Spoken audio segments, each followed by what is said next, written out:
आदाब, मैं हूं मुमताज आलम रिजवी और मैं बात करूंगा वजीर आजम नरेंद्र मोदी की और भाजपा के एक सीनियर लीडर। अभी तक आपने ये सुना होगा कि अपोजिशन की तरफ से ये कहा जा रहा है कि प्रधानमंत्री नरेंद्र मोदी एक नाकाम प्रधानमंत्री साबित हुए, क्योंकि उन्होंने पिछले 9 साल में जो भी कदम उठाए हैं वो गैर जिम्मेदाराना कदम थे और उससे देश को नुकसान हुआ है। लेकिन यह बात अपोजिशन की तरफ से कही जा रही थी, इसलिए उसका जवाब यह था कि चूंकि विपक्ष है और विपक्ष का काम तो सवाल खड़े करना है, जबकि सरकार ने तो बड़े बड़े काम कर दिए। लेकिन बीच बीच में बीजेपी की तरफ से कुछ आवाजें उठती रहीं, वो आवाजें दबा दी गई। अब एक आवाज और उठी और बड़ी मजबूत आवाज उठी और उसने तो मोदी जी को बिल्कुल फेल करार दे दिया। मैं बात कर रहा हूं भाजपा के सीनियर लीडर और पूर्व सांसद सीनियर एडवोकेट सुब्रमण्यम स्वामी की। सुब्रमण्यम स्वामी ने पीएम मोदी के घर में यानी गुजरात में यह बयान दिया है और कहा है कि प्रधानमंत्री को चाहिए कि वो अब प्रधानमंत्री के लिए ट्राई मत करें। उनको अब अगला प्रधानमंत्री नहीं बनना चाहिए, क्योंकि वो तो नाकाम हो गए हैं, वो तो पूरी तरीके से फेल हो गए हैं। ये बयान अब भाजपा के लिए एक बड़ी मुसीबत बन गया, एक बखेड़ा खड़ा हो गया और पूरे हवालों के साथ सुब्रमण्यम स्वामी ने यह बयान दिया। वो गुजरात की यूनिवर्सिटी में थे, वो लेक्चर देने गए थे और लेक्चर देने के बाद जब मीडिया से बातचीत हुई तब उन्होंने यह बयान दिया। दरअसल प्रोग्राम का जो मौजू था कि कौन बनेगा 2024 में देश का प्रधानमंत्री, तो इसका जवाब देते हुए सुब्रमण्यम स्वामी ने कहा कि कम से कम मोदी को नहीं बनना चाहिए, क्योंकि वो नाकाम साबित हुए हैं।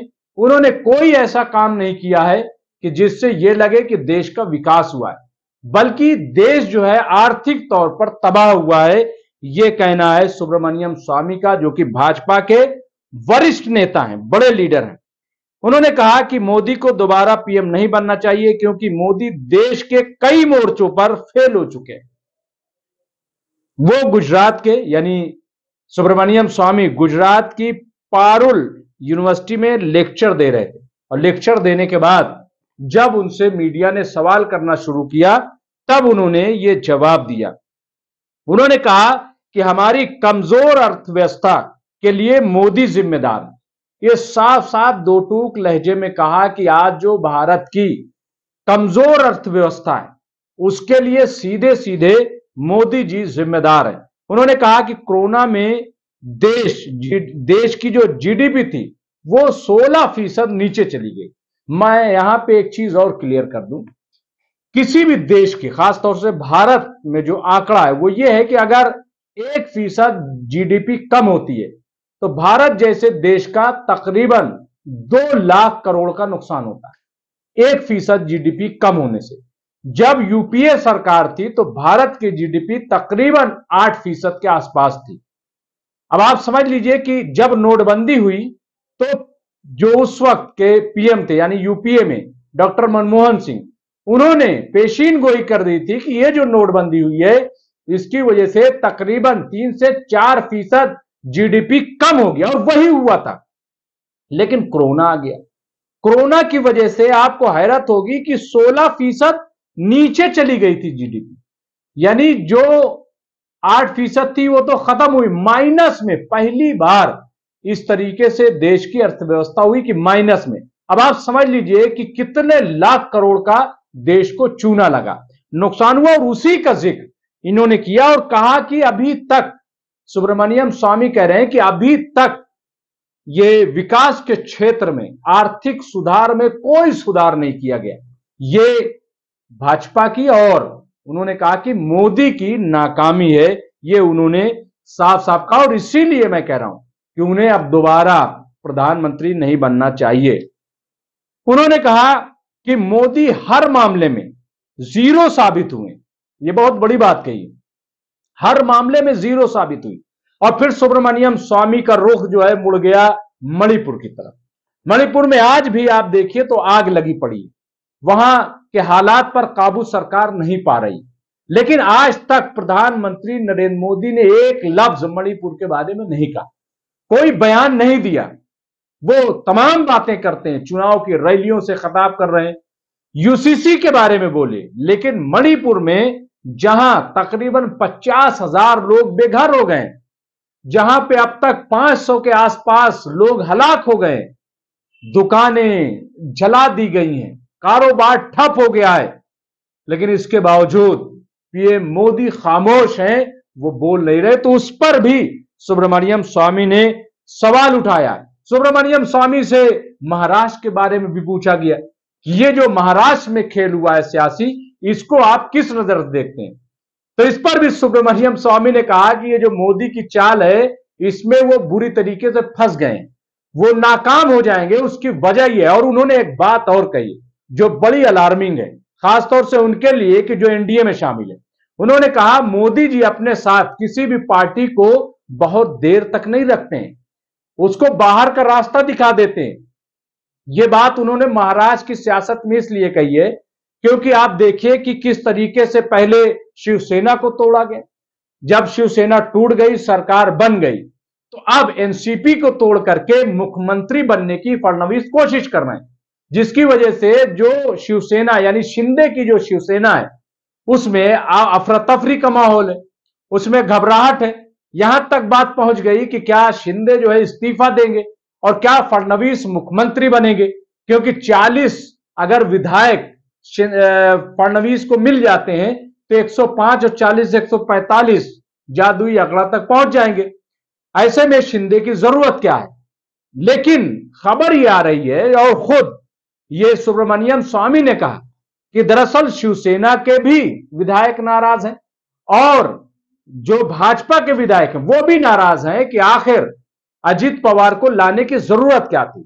अच्छी भली सरकार चल रही थी, सब कुछ ठीक ठाक था, लेकिन ये अलग से इनको ला करके और 9 लोगों को मंत्री बनाने की क्या जरूरत है। जो भाजपा के वेटिंग में है लोग, जो शिंदे खैमे से जो वेटिंग में विधायक हैं, उनको मंत्री क्यों नहीं बनाया गया। ये आउटसाइडर को ला करके, पैराशूट से ला करके मंत्री क्यों बनाया गया। तो ये जो एक्सपेरिमेंट किया गया है फिर महाराष्ट्र में, इससे भारी नुकसान भाजपा को होगा और मोदी जी इसमें गच्चा खा जाएंगे। तो ये सुब्रमण्यम का कहना है। अब एक आखिर में सवाल ये कि सुब्रमण्यम ने जो इतनी बात बड़ी कही है, ये क्यों कही है, इनको कहां से ये आइडिया हो गया कि इनको अगला प्रधानमंत्री नहीं बनना चाहिए।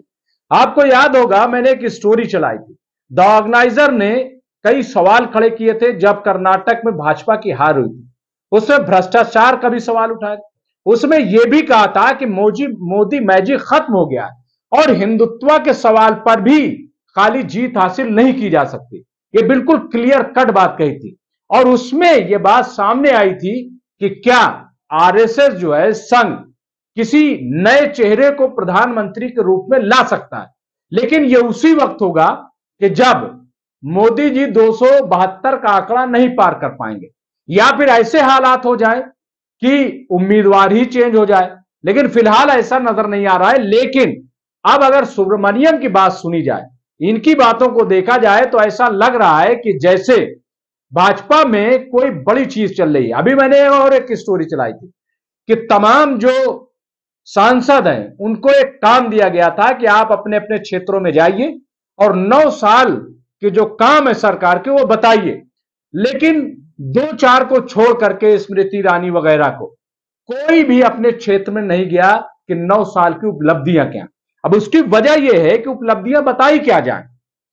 सुब्रमण्यम स्वामी कह रहे हैं कि हर मोर्चे पर मोदी जी नाकाम है। अब सवाल यह है कि जब सुब्रमण्यम जो भाजपा के वरिष्ठ नेता हैं वो कह रहे हैं कि हर सतह पर हर मोर्चे पर नाकाम है, तो अब सवाल यह है कि फिर उनके सांसद अपने क्षेत्र में बताएं क्या, कौन सी कामयाबी गिनाएं। यही शायद एक मसला पैदा हो गया और ये तमाम चीजें जो पक रही हैं, मैं समझता हूं कि ये बहुत बड़ी बात है।